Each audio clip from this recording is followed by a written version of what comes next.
Everyone, welcome है मेरे channel the garden corners में। और आज ये मैंने एक छोटी सी वीडियो आप सभी से शेयर की है जिसमें मैंने एक कटिंग के बारे में डिस्कस किया है कि कटिंग लाने के बाद हमें कैसे लगाना चाहिए, बेसिकली करना क्या चाहिए। तो आज की वीडियो में हम आपसे वही शेयर करने वाले हैं। तो सबसे पहले हम आपको कटिंग दिखाते हैं कि मैंने कौन सी कटिंग ली है। तो ये कुछ कटिंग ली है मैंने, मोस्टली 2 कटिंग्स हैं। इसको मैंने सोसाइटी के रोड साइड वाले एरिया से वॉक करने के दौरान पे मैंने इसे कट करवाया। मैंने खुद नहीं कट किया, मैंने गार्ड से मांगा कट करवा के। मेरी नज़र काफ़ी टाइम से थी उस प्लांट पे। एक तो पहले ये ब्रह्म कमल है। वैसे मैंने पहले भी ब्रह्म कमल लगा रखा है, बट फिर भी इस बार कमल फिर से ऐड करते हैं अपने गार्डन में। तो एक ये ब्रह्म कमल का कटिंग लिया जो मेरे काफ़ी दिन से था उस प्लांट पे नज़र, लेकिन वो इतना दूर था मेरे हाथ से कि मुझे बिना किसी की हेल्प के वो मुझसे नहीं मिल पाता। इसलिए मैंने गार्ड को बोला कि मुझे कटिंग देने के लिए, तो उन्होंने मुझे ये कटिंग दिया। तो एक तो ये ब्रह्म कमल है। दूसरी चीज़ फिर ये है एक फाइलोडेंड्रॉन की वैरायटी इस पे भी मेरी नज़र थी। ये दूर से काफ़ी सुंदर लगता था। बेसिकली क्या था कि ये एक ट्री से कनेक्टेड था, यानी कि एक ट्री के सपोर्ट से ये ग्रो कर रहा था। तो आप देख पा रहे होंगे इसकी लीफ कितनी बड़ी है इस तरह से, और इसके स्टेम भी ये मोटे हैं और इस तरह से इसकी लीफ है। तो उन भैया ने मुझे, गार्ड भैया ने मुझे ये तोड़ के दिया, तो उसका ये पार्ट भी निकल गया है। तो बेसिकली ये 2 प्लांट हो गए हैं कटिंग के। तो इन दोनों को कटिंग को हम ग्रो करेंगे और एक ये ब्रह्म कमल को भी ग्रो करेंगे। तो बेसिकली होता क्या है कि जब हम कटिंग लेके आते हैं तो कुछ कटिंग्स ऐसी होती हैं, जैसे कि अगर हम ब्रह्म कमल की बात करें तो देखिए इसमें कोई नोड नहीं है, लेकिन ये ब्रह्म कमल जो है ये एक लीफ से ग्रो कर जाएगा। तो प्लांट्स की अगर हम बात, तो कुछ ऐसी कैटेगरीज होती हैं ग्रो करने के लिए जो पहला तो होता है नोड से ग्रो करना, दूसरा होता है लीफ से प्रोपोगेशन, और तीसरा होता है कि आप अगर कोई स्टेम प्रोपोगेशन कर रहे हैं तो वो। तो ये जो ब्रह्म कमल है ये आपका स्टेम या लीफ से प्रोपोगेट होगा, यानी कि फ़िलहाल तो ये इस लीफ में ये पतला सा स्टेम है तो ये प्रोपोगेट कर जाएगा। अगर आप चाहें यहाँ से कट करके इसको प्रोपोगेट करना तो भी ये लीफ से भी प्रोपोगेट हो जाएगा। इससे पहले मैंने कर रखा है इसलिए मुझे आइडिया है कि ये लीफ से भी प्रोपोगेट हो जाएगा ब्रह्म कमल। तो एक तो ये तरीका होता है किसी भी कटिंग को ग्रो करने का, और दूसरा तरीका होता है नोड से प्रोपोगेट करने का। तो बेसिकली जो फाइलोडेंड्रॉन, मनी प्लांट की वैरायटी या कुछ ऐसी वैरायटीज़ जैसे एग्लोनीमा हो गया, डिफिनबेकिया हो गया, मॉन्स्टेरा हो गया, इन सब में इस तरह के नोड्स होते हैं। अगर आपको क्लोज़र में दिखाएं तो इस तरह के नोड्स होते हैं। ये नोड्स होते हैं बेसिकली। तो जिन प्लांट्स में ये नोड्स होते हैं तो उन्हें हम नोड से प्रोपोगेट कर सकते हैं। अगर आप चाहें, अगर आपको पसंद आता है, जैसे कभी कभी क्या होता है, जैसे हम अगर अपनी एक मिस्टेक बताएं तो जब मैंने गार्डनिंग स्टार्ट की थी और मुझे इतना नॉलेज नहीं था नोड के बारे में, तब मैंने एक गलती क्या की थी, मुझे एक मॉन्स्टेरा का प्लांट मिला था। तो मुझे उस समय ये नहीं आइडिया था कि इसको नोड से प्रोपोगेट करते हैं। तो मैंने क्या किया था, जस्ट ऐसे एक लीफ उसकी तोड़ी और लीफ तोड़ के उसको सोचा कि पानी में ये ग्रो कर जाएगा। बट वो धीरे धीरे रॉट होने लगा। तो जब वो रॉट होने लगा तो मुझे ये लगा कि ये प्रोपोगेट क्यों नहीं हो रहा। फिर मुझे बाद में आइडिया हुआ कि नहीं, लीफ से कभी भी कोई प्लांट, बेसिकली इस तरह की जो नोड वाले प्लांट्स होते हैं बेसिकली, वो आपका लीफ से कभी ग्रो नहीं करेगा। उनके लिए आपको हमेशा इस तरह से लीफ नोड होनी चाहिए ग्रो करने के लिए।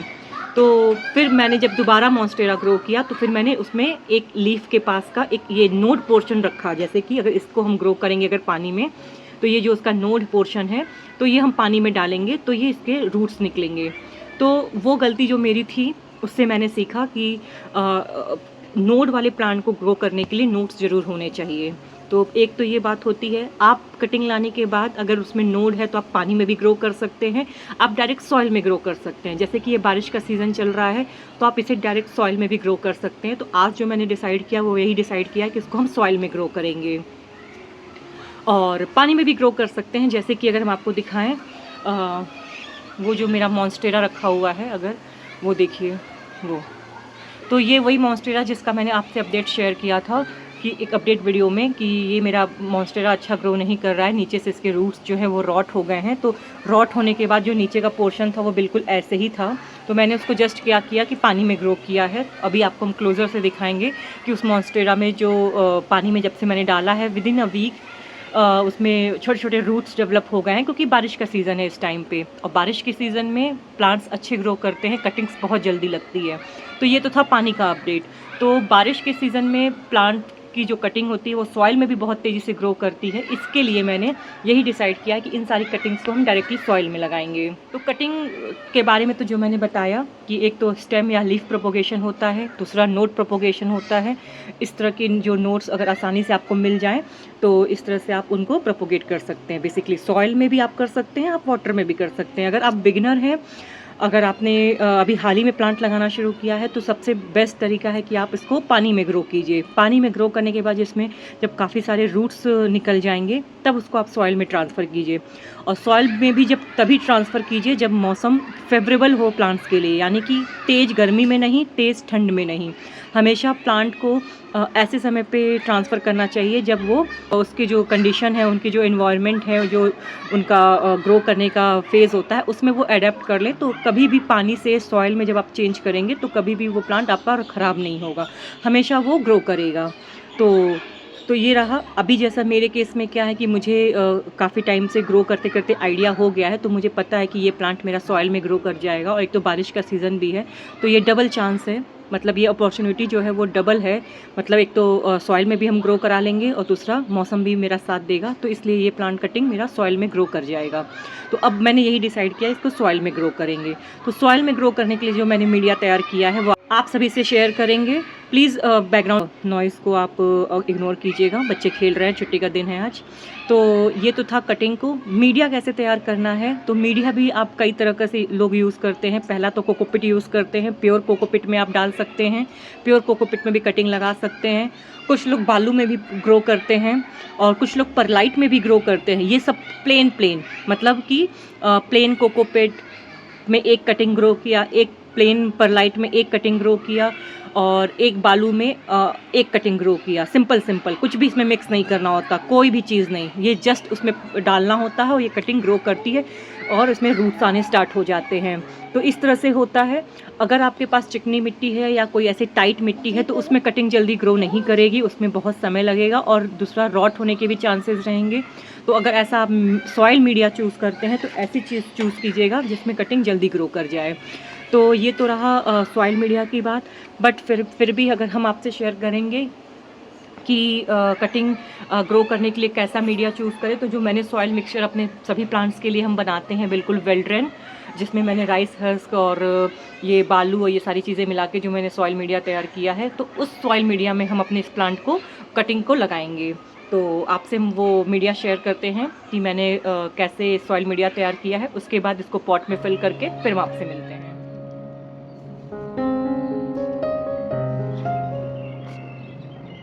तो ये है मैंने जो पॉट में सॉइल फिल कर लिया है। तो ये 2 बड़े पॉट मैंने फाइलोडेंड्रॉन की वैरायटी के लिए और ये वाला पॉट मैंने इसके ब्रह्म कमल के लिए लिया हुआ है। तो चलो तो इसको हम आज लगाते हैं। तो जस्ट इसमें क्या करना है कि ये इसको हमें इंसर्ट करना है। आप चाहें तो इसको कट करके भी लगा सकते हैं, तो मैंने सोच रहे हैं कि इसको कट करके ही लगाते हैं, तो एक इस तरह से रिज़ल्ट भी देखने को मिल जाएगा। तो हम इसको बीच से कट कर रहे हैं, यानी कि 2 स्टेम बना रहे हैं इसकी। तो एक तो ये स्टेम वाला पोर्शन हो गया और ये कट करने के बाद लीफ वाला पोर्शन हो गया, ठीक है। तो इसको हम इंसर्ट करते हैं। तो आप देख रहे हैं सॉइल मीडिया जो मेरा है वो वेल ड्रेन है काफ़ी, ये देखिए वेल ड्रेन है। तो इसमें क्या है, इसमें जो पानी डालने पे जो है ये जो मीडिया है इससे पानी आसानी से निकल जाएगा, पानी का ठहराव नहीं होगा, पानी रुकेगा नहीं। तो इससे क्या है कि आपकी कटिंग भी रॉट नहीं होगी। तो सबसे पहले तो एक ये स्टेम हम इसमें इंसर्ट करते हैं और ये जो मैंने एक लीफ की कटिंग ली है वो इसमें हम डालते हैं।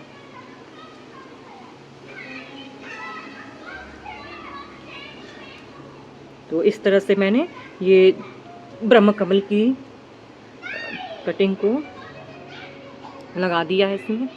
तो इस तरह से हमें दोनों का आइडिया लग जाएगा, लीफ का भी और स्टेम का भी। हालांकि मैंने लीफ से पहले भी प्रोपोगेट कर रखा है, इसलिए मुझे आइडिया है कि वो ग्रो कर जाएगा।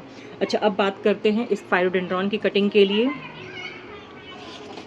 तो इसमें क्या है, देखिए इसमें एरियल रूट्स हैं और मेन प्राइमरी रूट्स नहीं है इसमें। तो हमें क्या करना है, जस्ट सिंपल इसकी जो डेड लीव्स हैं उनको कट करनी है जैसे कि ये लीफ आप देख रहे हैं डेड है, तो इसको हम कट करेंगे डेड लीफ को। एक लीफ छोड़ेंगे ताकि जो प्रोसेस है कटिंग को लगने का और प्लांट को ग्रो करने का, यानी कि फोटोसिंथेसिस वगैरह, लीफ रहेगा तभी पॉसिबल होगा, इसलिए एक लीफ छोड़ेंगे।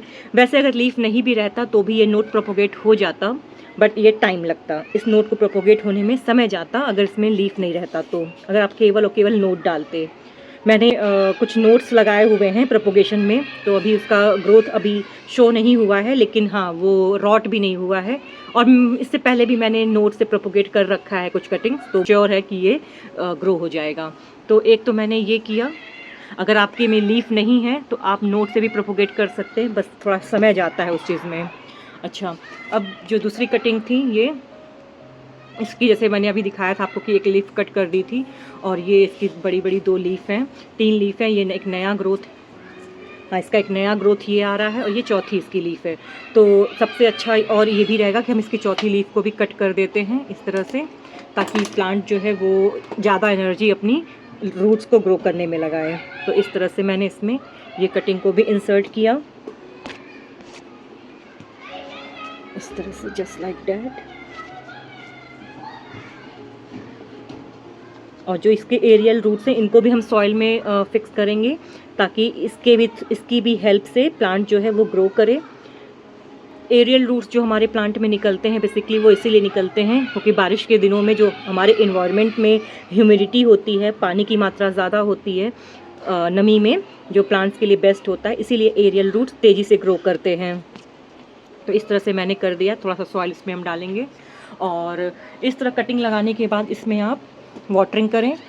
अगर आपका सॉइल मीडिया ड्राई है तो वाटरिंग करें, नहीं तो अगर मॉइस्ट है तो आप शाम तक, नहीं तो नेक्स्ट डे वाटरिंग कर सकते हैं। तो मेरा क्या है, अभी इसको हम थोड़ी देर बाद वाटरिंग करेंगे, मतलब कि इसको शाम तक करेंगे वाटरिंग। अभी मेरा सॉइल मीडिया ड्राई है और यहाँ बारिश का सीज़न भी है, तो धूप तो वैसे भी नहीं निकल रही है, तो इसको हम लास्ट में करेंगे। और ये एक कटिंग लगा दी मैंने, और एक ये ब्रह्म कमल की कटिंग लगा दी। तो इस तरह से मैंने ये 3 कटिंग लगा दी है। तो कटिंग लगाते समय हमें इन्हीं बातों का ध्यान रखना चाहिए। अभी कटिंग लगाने के बाद इसे हम डायरेक्ट ऐसे लोकेशन पे प्लेस बिल्कुल भी नहीं करेंगे जहाँ अगर आपकी तरफ सनलाइट है तो सनलाइट में बिल्कुल भी प्लेस नहीं करेंगे। इसको ऐसी जगह रखेंगे जहाँ थोड़ा शेड मिले, लेकिन ब्राइट लोकेशन हो। इतना भी शेड नहीं रख देना है कि ये लो लाइट हो या डार्क एरिया हो। जैसे कि मेरी ये बालकनी है, तो इस बालकनी में अगर हम इस कटिंग को रखेंगे तो ये कटिंग लग जाएगा। अच्छा, अभी जैसे बारिश का सीज़न है तो धूप वैसे भी नहीं है, तो इस प्लांट को हम बाहर ओपन में भी रख सकते हैं, ताकि बारिश के पानी लगने से ये कटिंग और इजीली ग्रो कर जाए। तो मैंने जो प्लान किया वो यही किया कि इन तीनों कटिंग्स को हम बाहर अपने ओपन एरिया में रखेंगे, ताकि अगर बारिश का पानी पड़े भी तो ये प्लांट जल्दी कटिंग लगाए, क्योंकि बारिश के पानी से कटिंग जल्दी ग्रो हो जाती है। अगर आप किसी भी कटिंग को चेक करना, बारिश के दिनों में कटिंग लगाने पे जल्दी ग्रो कर जाती है, तो बारिश का पानी इसी बहाने प्लांट को मिल जाए, इस तरह से फिर ये कटिंग सारी ग्रो कर जाएगी। तो बारिश का पानी भी इन सब प्लांट्स को मिल जाएगा और ये कटिंग अच्छे से ग्रो भी करने लगेगी, तो जल्दी ही इसके रूट्स आपको देखने को मिलेंगे। तो ये तो कटिंग मैंने लगा दी है। अब आप सभी से इसका हम अपडेट भी ज़रूर शेयर करेंगे, तो कि ये कटिंग कैसे चल रही है, तो ज़रूर दिखाएंगे आपको हम इस चीज़ का। तो ये था जो 2 प्लांट जो मैंने आप सभी से शेयर किया है कटिंग के बारे में, कि कटिंग कैसे लगाते हैं। अगर आप बिगिनर हैं या आप प्लांट पहली बार कटिंग से लगाना सीख रहे हैं, तो ये वीडियो आपके लिए बहुत हेल्पफुल होगी, क्योंकि मैंने हर वो पॉइंट कवर किया है जिससे कटिंग लगाने में ईजी हो। और इस तरह से ये सारी चीज़ें मैंने आप सभी से शेयर की हैं। आई होप आपको आज की मेरी ये वीडियो पसंद आई होगी। अगर आपको कटिंग लगाने का तरीका अच्छा लगा है तो प्लीज़ वीडियो पे लाइक कीजिएगा, हाइप कीजिएगा, कमेंट कीजिएगा एंड शेयर भी कीजिएगा। और हम आपको दिखाते हैं अपने उस मॉन्स्टेरा की कटिंग जिसमें हल्के हल्के रूट्स आने स्टार्ट हो गए हैं।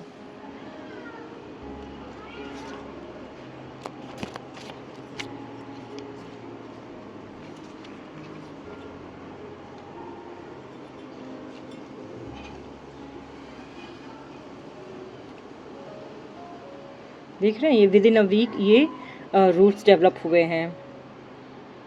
और ऐसे ही इसमें भी नहीं, इसमें तो अभी नहीं हुआ है, ये वाले में अभी नहीं हुआ है कटिंग में, लेकिन जो दूसरी कटिंग है उसमें हो गया है। ये वाले में, इस कटिंग में रूट्स जो हैं वो डेवलप हो गए हैं। तो जैसा कि मैंने अभी दिखाया आप सभी को कि कटिंग जो मॉन्स्टेरा की मैंने लगाई थी उसमें रूट्स डेवलप होने स्टार्ट हो गए हैं एक कटिंग में भी रूट्स आने बाकी हैं, दूसरे में भी धीरे धीरे रूट्स आ जाएंगे, तो उसके मुझे वो नहीं है, लेकिन हाँ आ जाएंगे। तो इस तरह से मैंने ये सारी कटिंग्स लगा दी और मुझे बहुत अच्छा लगा। बेसिकली क्या था ना, ये जो प्लांट मैंने लिया है मेरी नज़र इस पर काफ़ी दिन से थी, बहुत दिनों से थी मेरी नज़र इस पर, तो मैंने मैनिफेस्ट किया और मुझे ये प्लांट की कटिंग मिल गई, तो मुझे बहुत खुशी हुआ। तो मैंने सोचा चलो आप सभी से भी शेयर करते हैं इस चीज़ को। तो ओवरऑल यही था, और कैसा लगा आपको ये जानकारी प्लीज़ कमेंट में ज़रूर बताइएगा। तो मिलते हैं आप सभी से नेक्स्ट वीडियो में, तब तक के लिए bye bye, take care, have a nice day.